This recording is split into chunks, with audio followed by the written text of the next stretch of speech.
Hello and welcome to Jill Cameron Creations. Today I'm doing a little old school card for you using the Hedgehog Hollow monthly kit for November. This stamp set was designed by Laura Kelly and it is so stinking cute. It's some stick figures and some sentiments, and it has a whole family in it and a little bit of Christmas and some stuff that you can use year round. It is absolutely stinking adorable. One of the stamps in the set is this border image, and it's little candies and the little wrappers. And when I saw it, I immediately thought of, those weird, they're not exactly mints, they're like sweet, but they're not. It's just this weird mint thing that comes out at Christmas time that my grandmother always had in a dish. And they were like white and pearlescent, and they had green and red, and they were all these different colors, and they were usually not wrapped though. But the designs on all of these little candies and their little wrappers reminded me of those. So I wanted to do an entire background using the border. And you see my stamping platform, my Tim Holtz stamp platform sitting there, and you know me, if you've watched enough of my videos at this point, you know that I when it comes to lining up stuff, I tend to do it a lot better by hand than I do if I am using a stamp platform. It just, for this kind of thing, I'd much rather freehand it and use the lines on my mat and just visually line it up. So that's what I did on this. I found a giant block and stamping on a red panel with some Versamark ink. Don't forget that when you're doing something like this and you're doing an entire background, you need to do the anti-static powder tool over the entire panel. Sometimes I will forget to do that and have to start over, so just remember to use your anti-static powder tool. Now I'm using some gold embossing powder here, and I'm going to put this on my little cutting board. It's a kitchen cutting board that I picked up and like, my local convenience, great big huge big box store kind of place. And I am going to heat emboss this, heat set this, melt this with my heat tool, and I am in love with it. Isn't this absolutely pretty? The magic of heat embossing. I could sit here and watch this all day long. Anyway, so my next thing that I'm going to do is I'm going to do a couple different things, and I forget a step and then I go back and do it. So we'll see if you figure out which step I forget as we're talking and going over this. I use coffee filters to funnel back in and hold my embossing powder, and it just makes life a lot easier. So I'm going to set this aside. I did not cut down the background. I just went with what I had there, and I just use a microfiber cloth to wipe off any of the anti-static powder tool that's still sticking around there. So I'm going to go ahead and grab my sentiment here, and Merry Christmas, and I'm going to put this on a round block, and I'm going to line it up. It seats very well together so you can get a nice stacked sentiment. And I'm going to put this on, stamp this in green, dark green ink on some Nina Solar white cardstock, and then I'm going to die cut that out of a circle, and you see that right there in the top left corner. I stamped out some more of the candies, and then I just used my Copic markers to color them in green and add a little bit of shadows to them. And I'm going to go ahead and fussy cut those out. Y'all know I don't like fussy cutting all that much, especially now that I am working out of the home. I'm working for a big box store that I am handling clothing all day long, and having to put that clothing out and up and opening boxes and all that kind of stuff, and my hands are killing me. So that's one reason why you don't see as much Copic coloring from me as right now, is my hands are hurting, and I am trying to find ways to lessen that pain and get back to coloring, because I seriously miss Copic coloring. And in my next couple of cards, I do a little bit more Copic coloring, and I have an alcohol ink video that I'm going to do for part of the Hedgehog Hollow box kit for November, and a big scene card that I did a lot of Copic coloring in, and then I'll have a surprise at the end of the month. Don't forget to head over to Hedgehog Hollow and pick up your monthly kit for these super cute.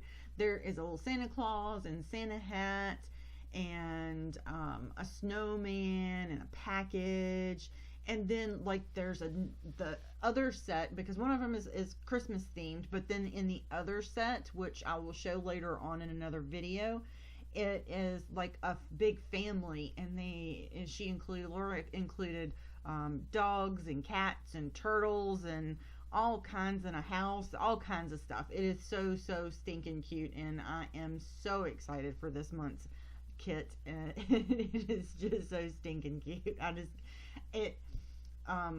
It's just reminded me of when I first started stamping, and I started getting in, and when I first started into scrapbooking 100 years ago.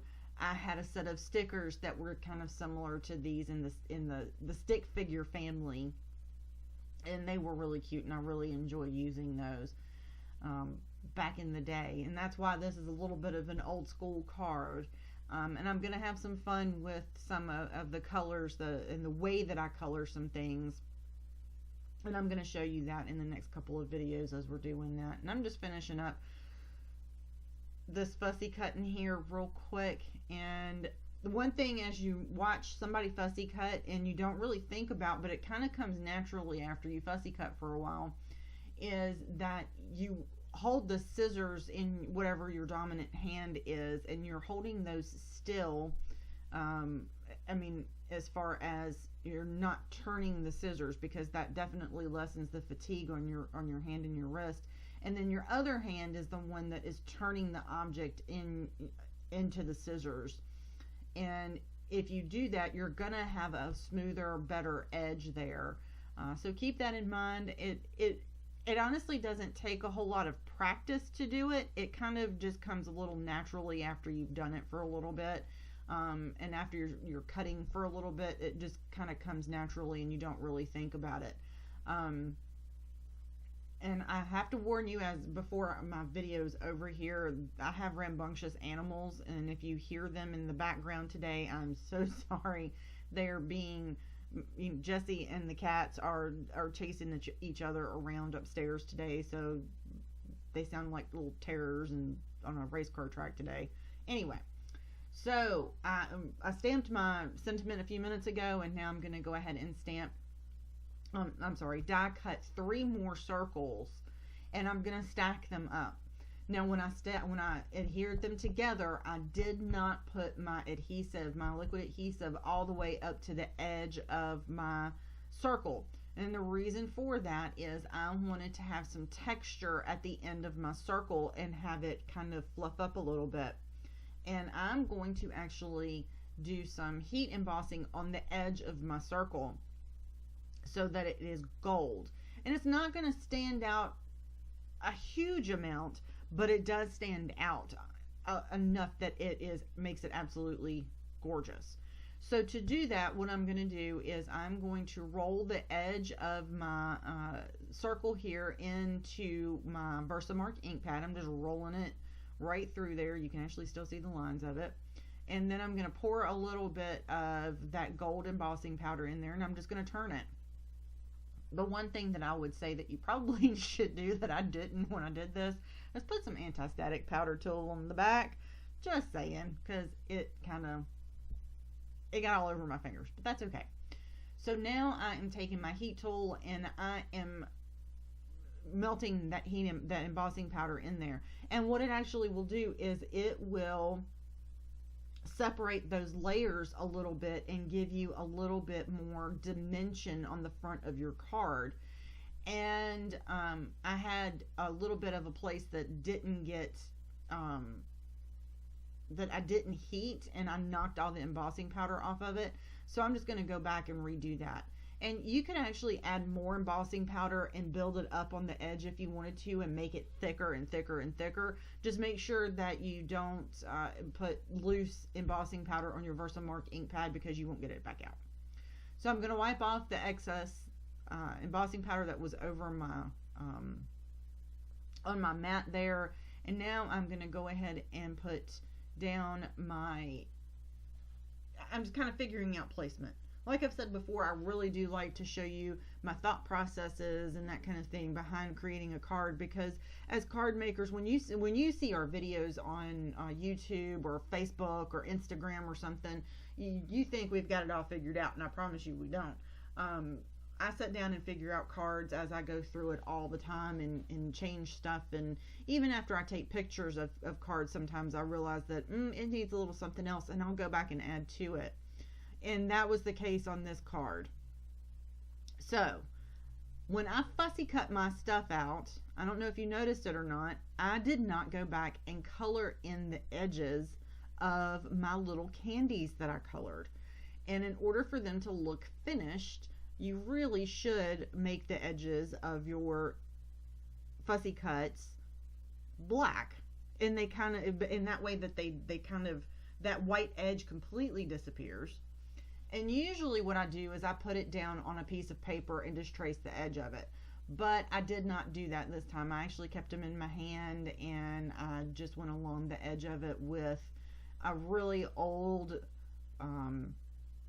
Memento ink marker, I think is what it is. The one thing that you don't want to do, especially if you cope it colored or didn't cope it color, but the one thing that you do not want to do is use your alcohol markers to do this, because as we know, alcohol markers will bleed, and it will bleed into your paper, and it could ruin your image.